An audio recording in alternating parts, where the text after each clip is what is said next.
tu jangan main-main. Ayam putih ya, Allah kacau dek. Tu ramai ustaz hari ni sakit lah. Ustaz hidup.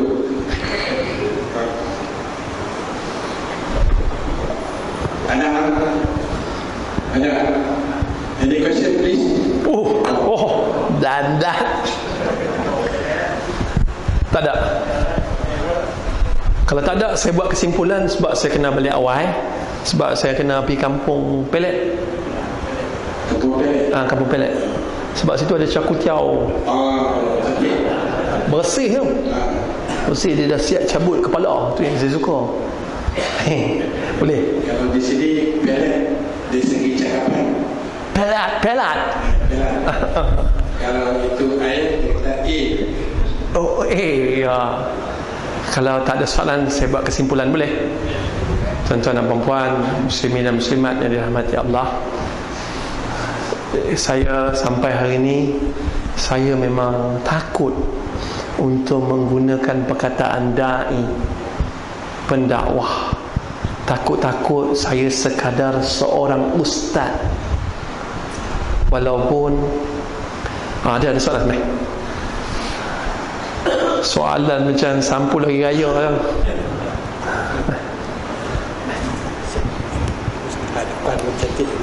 Penang, Kedah, Selangor, nursing care. Bismillahirrahmanirrahim.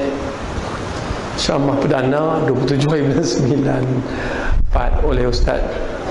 Okey, saya umum lah. Saya ingat soalan. Okey, ceramah perdana 27/9/2014 oleh Ustaz Jafri Abu Bakar selepas maghrib di sini. Ceramah kedua, ceramah perdana 22/10/2014 oleh Ustaz Datuk Abu Hasan Din selepas maghrib di sini. Mai, jangan tak mai. Kalau tak mai, rugi oh. Kena? Saya tutup Saya rasa sangat bertuah pada malam ni. Hanya dapat satu soalan saja. Dapat anak murid pandai-pandai ni. Memang I love you all. Belum pernah saya pergi masjid dapat satu soalan je. Allahu Akbar. Nampak kan, intelligent level here is very high. Faham? Kecerdikan intelligent tu, kepintaran orang-orang sini luar biasa, sangat tinggi. Saya silakan. Jadi orang mesti ada soalan baik. Soalan ni cerita dengan cerita Piramli. Bismillah. Siapa mandi dulu tu? Saya bisa tengok orang cerita Piramli. Siapa mandi dulu? Tak bisa. Cerita dia berhutang, pinjam duit. Jadi dalam cerita tu adalah Piramli siapa boleh bagi duit siapa boleh cerita, siapa boleh tidur, dia akan bagi Piramli bangunlah sebab masalah hutang kan. Jadi Ceti pun bawa dekat Piramli buat cakap semua. Jadi bila sebut kata berhutang, dia kadang-kadang kita bagi hutang tu dengan cara ikhlas. Yang kedua, secara terpaksa memberi hutang. Jadi ikhlas tu tak apalah kan, dia memang merayu dan minta susu anak tak ada, nak makan tuan rumah Allah apa semua kan. Jadi dia tak hutang lah. Dan dia janji dengan nak bayar hutang. Jadi seorang yang bagi hutang tu pun sepatah dua pun tak cakap. Kemudian bila sampai masa tempoh, dia tak boleh jelaskan hutang kepada orang yang hutang tu, dia sudah menjadi satu permusuhan. Jadi orang yang memberi hutang tu tak ada niat macam tu. Jadi sudah selama dia sudah jadi bermusuh lah, sebab dia tak boleh menjelaskan hutang kepada orang yang memberi hutang tu. Jadi soalan saya dari segi hati kecil orang yang memberi hutang tu kan, dengan Allah Ta'ala kan, macam mana pendapat macam? Okey, best. Soalan yang bagus. Terima kasih Haji. Saya berpengalaman dah. Tuan-tuan dan puan muslimin dan muslimat, ni hutang. Pengalaman banyak, macam terkenal. Okey, tuan-tuan, bab hutang dalam Islam tidak menggalakkan hutang. Kena clear Islam tidak menggalakkan hutang dan berhutang. Nabi Muhammad SAW sendiri pernah berhutang, tetapi itu satu peristiwa yang boleh menyebabkan kita berhutang. Perkara itu sekadar harus. Faham? Islam sekadar mengharuskan hutang. Faham Bukan menggalakkan hutang. Tapi sistem di Malaysia hari ini menggalakkan berhutang. Nak cepat hutang. Hutang hukum dia halal, tapi sekadar harus. Tetapi bila dia ada bunga, dia ada riba, hukum dia berdosa. Orang-orang yang memakan riba, memberi riba, berperang dengan Allah. Kamu mengisytiharkan, ya Allah, kami perang dengan kamu. Macam itulah hukum dia. Itu kalau boleh tentang saya merayu lah. Kalau beli kereta, belilah yang apa? Yang ada Islamic banking. Beli. Kalau boleh, cubalah, pujuklah hati kita. Beli motor Islamic banking. Boleh lah. Macam saya bagus Saya memang bagus kan. Kalau boleh, cubalah dapat Islamic banking. Kalau boleh, janganlah pergi cari yang tu tulis Islamic banking. Kalau boleh, cari yang bank Islam, benar-benar bank Islam. Kalau boleh, kalau mampu. Tuan-tuan dan puan, muslimat yang dulu. Apa hukum orang yang memberi hutang kerana terpaksa? Hukum dia tak ada apa, tak berdosa. Dia, aku dah menyampah tengok muka ni, asyik-asyik, cik, jahat, pinjam 100 cik. Dah minggu depan datang ni, cik, tak dapat kerja hari, pinjam 100 cik. Minggu depan lagi datang ni, cik, anak saya dah nak meninggal lah cik. Hang belum kahwin lagi, tak apa, anak kucing saya, pinjam 100 cik. Kalau kita, aku menyampah, ambil 100. Apa hukum dia? Hukum dia tak berdosa, malah mendapat pahala walaupun dia memberi kerana terpaksa. Dapat pahala. Kadang-kadang memberi hutang lebih mendapat pahala lebih besar daripada memberi sedekah. Sedangkan hutang dapat balik. Kerana kadang-kadang ada orang yang datang berhutang tu, dia betul-betul memerlukan. Orang minta sedekah, dia minta sedekah. Orang yang datang berhutang, ya Allah, dia betul-betul memerlukan. Aku dah tak tahu nak korek kat mana, aku dah tak tahu nak gagau kat mana, aku kena pergi cari. Jumpalah kita, Syekh, ana ni tengah kesempitan Syekh, ana kena pinjam duit hantar Syekh.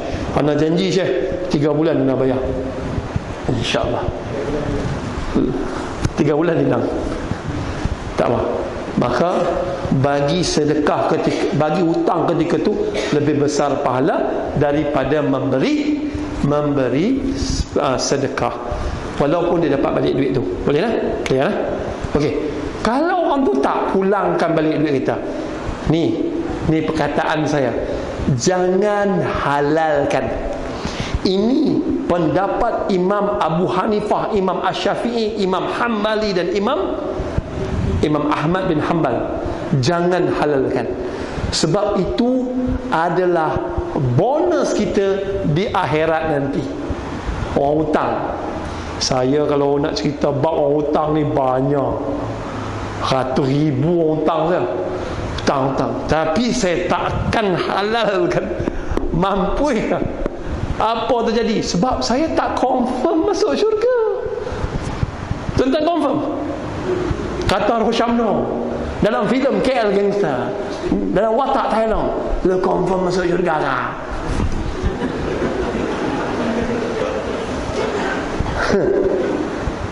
Lu confirm tak masuk syurga? Kan yang Adi Putra tu, skrip tu pun salah. Neraka yang ketujuh pun tidak akan menerima kau. Bodoh tu. Neraka menerima ya. Sorry ya Adi, tak, tu skrip tu silap. Okey. Berhutang, orang tak bayar, orang tu berdosa, dan dia akan bayar di akhirat nanti dengan pahalanya. Okey, dia tetap akan bayar di akhirat nanti dengan pahalanya. Kalau RM10 dia hutang kita, pahala dia RM10 akan bayar kita. Tak bayar. di akhirat ni. Tapi tak tahulah jumlah RM10 itu pahala umrah dia ke, pahala ni.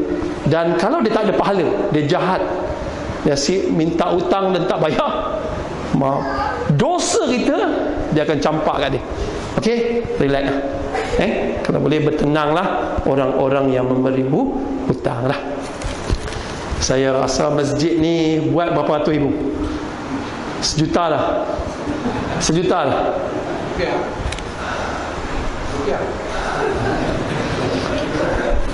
Ini ada aircon. Ni berapa ni? Ada aircon tapi ni aku geram benar. Bagi kemas sikit. Ini dah. Okey.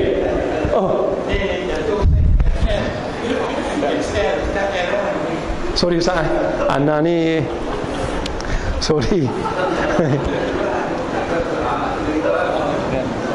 Tak. Ya. Tak. Okey. Boleh ya? Okey. Boleh ya? Boleh. Okey. Okey lah sangat. Boleh tu. Benda macam ni kat sorry, saya memang kaki kutuk. Nasib engkau Ustaz. Bagaimana dapat kita terangkan kepada new convert betapa indahnya Islam, sebagaimana dia praktikkan Islam supaya dia, dan bagaimana dapat dia praktikkan Islam selama-lamanya. New convert ni maksudnya orang baru masuk Islam. Macam mana kita nak terangkan dia indahnya Islam? First thing, saya dah kata dah, laqad kana lakum fi rasulillahi uswatun hasanah. Nabi ni sebaik-baik contoh. Sebaik-baik contoh. Nabi dah tak ada dah. Tapi bagaimana nak sebaik-baik contoh? Amalkan sunnah Nabi. Sunnah Nabi, sidik, amanah, tabligh, fatanah. Sidik, benar, cakap benda-benda yang benar, buat benda-benda yang benar. Benar dengan baik seakan-akan sama, tapi jauh beza. Agama yang paling baik dalam dunia adalah agama Kristian. Dia tolong orang tsunami dia tolong, akhlak dia bagus. Tetapi adakah dia agama yang benar? Agama yang benar di sisi Allah hanya Islam. Walaupun kadang-kadang dia nampak kasar, dia nampak zalim, tetapi dia tetap benar, kerana itulah kebenarannya. Okey, satu. Nombor dua, sidik, amanah. Amanah ni jujur. Amanah kalau dalam kamus orang Melayu jujur, sebenarnya bukan sekadar jujur. Amanah dalam bahasa Arab yang dimaksudkan oleh Nabi, yang dimaksudkan sifat Nabi itu bertanggungjawab. Dia bertanggungjawab. Aku letakkan hang sebagai pemimpin, hang bertanggungjawab. Aku letak hang sebagai seorang pendakwah, hang bertanggungjawab. Itu tanggungjawab. Yang ketiga, sidik, amanah, tabligh, menyampaikan. Tabligh ni menyampaikan ada dua. Satu, sampai. Satu, sistem berinteraksi, sistem komunikasi. Macam mana kita nak bagi cantik komunikasi kita, macam mana kita nak mempersembahkan, present Islam tu kepada umat, sebagaimana bagi cantik. Yang ketiga, yang keempat tuan-tuan, sidik, amanah, tabligh, fatanah. Fatanah ni bijaksana. Islam agama yang tertinggi. Umat Islam, kuntum khaira ummati ukhrijat lin-nas ta'muruna bil ma'ruf wa tanhauna 'anil munkar. Kita ni sebaik-baik umat. Bila sebut sebaik-baik umat, dia ada satu. Dia ada beberapa jihad. Jihad yang pertama adalah jihad fi sabilillah, matinya syahid. Jihad yang kedua, jihad ekonomi. Jihad ekonomi faham tak? Faham? Jihad ekonomi itu jihad ingin membayar zakat, bukan penerima tapi membayar zakat. Itu jihad ekonomi.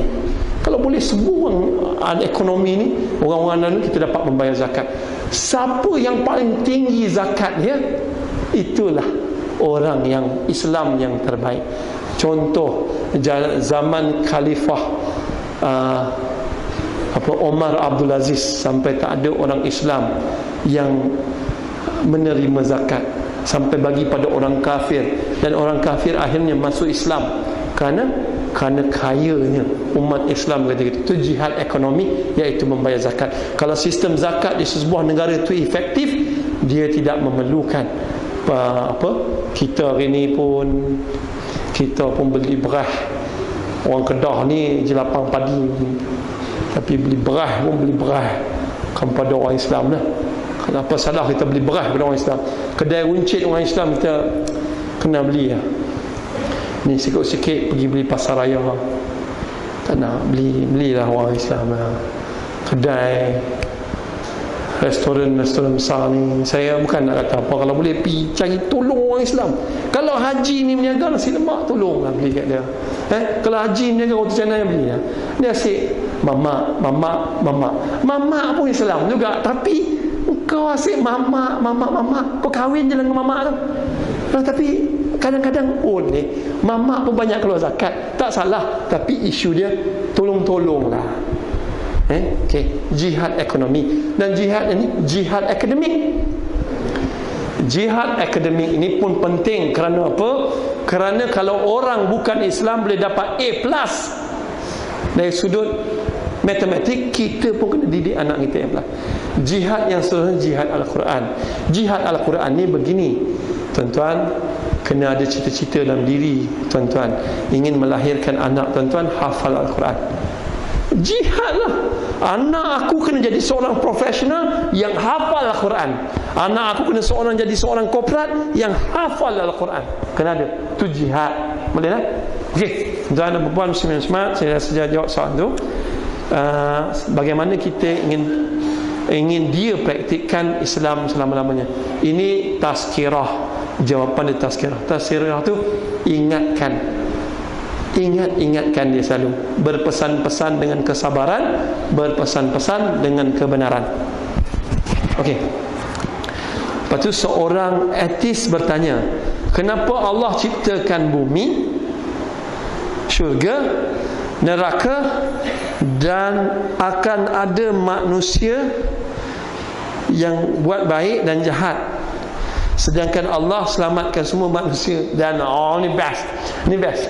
Ni ada seorang etis, dia bertanya, Allah ciptakan bumi, Allah ciptakan syurga neraka, tapi kenapa Allah ciptakan orang jahat, bagi orang jahat buat jahat, sedangkan Allah nak selamatkan semua orang?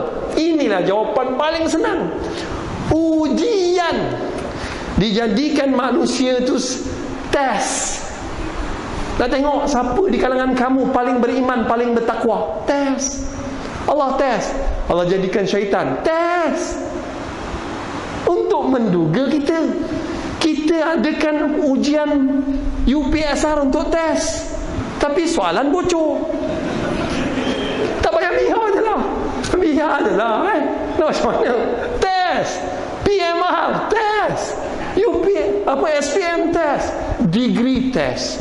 Sebab nak tengok siapa yang paling bertakwa, siapa yang paling. Ini senang soalan ni. Tes. As a test. Kita pun kadang-kadang test suami kita. Bang, kalau abang nak kahwin lagi, saya bagi bang. Oh, ya ke? Itu tak guna punya suami. Kadang-kadang kita wallahu alam. Saya rasa terjawab soalan tu. Kalau ada soalan lain silakan. Nama siapa nama? Saya Faisal Ismail. Siapa? Faisal Ismail. Faisal, handsome memang. Subhanallah. Inilah orang-orang yang tanya soalan, orang yang handsome. Tengok hidung dia. Tengok dia punya baju, subhanallah, handsome. Okey, soalan. Tadi Ustaz menyebut tentang kalau boleh gunakan Islamic scheme untuk buat pinjaman kan. Jadi saya minta Ustaz tolong jelaskan tentang Islamic scheme yang kita amalkan sekarang. Pasal apa yang saya tengok dalam YouTube, Syekh Imran Hussein ada menyebut Islamic scheme sekarang ni adalah bank and riba. Jadi saya minta tolong Ustaz tolong jelaskan. Terima kasih. Selain yang tanya soalan ni handsome, yang ni lagi handsome. Subhanallah. Tuang air untuk saya. Subhanallah. Alhamdulillah. Tuang air untuk saya. Entah ada tuang kat bini, entah tidak, tak tahu lah. Dekat saya ada tuang. Alhamdulillah. Terima kasih Ji. Gurau, tak boleh gurau, duduk dalam surau.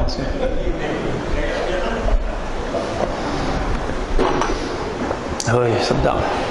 Ayak putih sedap. Apa ni? Piramid, ya Allah. Ada tulis. Ha? Bagilah ya, sedap-sedap sikit kat ustaz-ustaz ni. Ada vitamin kan. Ayak kelapa lah. Sat lagi. Time ceramah lah, banyak pala. Sat lagi nak mengumpat. Okey. Islamic Bank. Ramai Islamic Bank kat Malaysia, Islamic Bank kat dunia ni is not real Islamic. Ada silap dan ada kekurangan. Tapi dengan kita support Islamic Bank, kita akan improve. Bank-bank ni will be improve. Tengok Islamic Bank menterdarah. Kalau kita pinjam Islamic ni bayar 1,000 lah. Kita pinjam personal loan dekat konvensional, pinjam 10,000 bayar 17,500. Pergi Islamic Bank, pinjam 10,000 bayar 19,800. Kurang hajar betul. Tapi itulah Islamic Bank. Apa dia beza Islamic Bank? Sama beza. Ni best. Beza. Orang ni kahwin, dia ada akad nikah dan dia dapat anak. Anak tu okey kan? Ataupun orang ni tak kahwin, dia merenda. Hotel bajet makin banyak kat Kelantan ni, kat Kedah ni. Lepas tu keluar anak. Anak sama anak. Tapi ni melalui proses perkahwinan halal. Yang ni melalui proses perkahwinan, tidak melalui proses perkahwinan tidak halal. So very simple.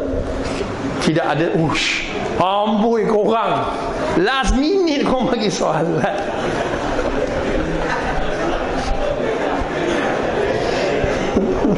Tak apa, saya jawab. Mana saya boleh jawab, saya jawab. I love you all. Aku dah puji I love you all. I hate you all. Aduh, tak. Kita tak Islamik lagi, tapi kita dalam proses Islamik.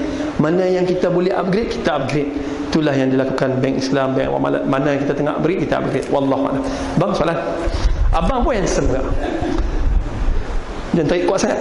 Assalamualaikum warahmatullahi wabarakatuh. Waalaikumsalam. Jangan marah bang. Saya ada dua soalan. Pertama kali dalam penerangan awal tadi, dalam ceramah awal tadi, Ustaz ada menyebut mengenai cara pasangan bana berdakwah. Kemudian kalau kita tengok dari internet, kita baca lah banyaklah cara-cara berdakwah.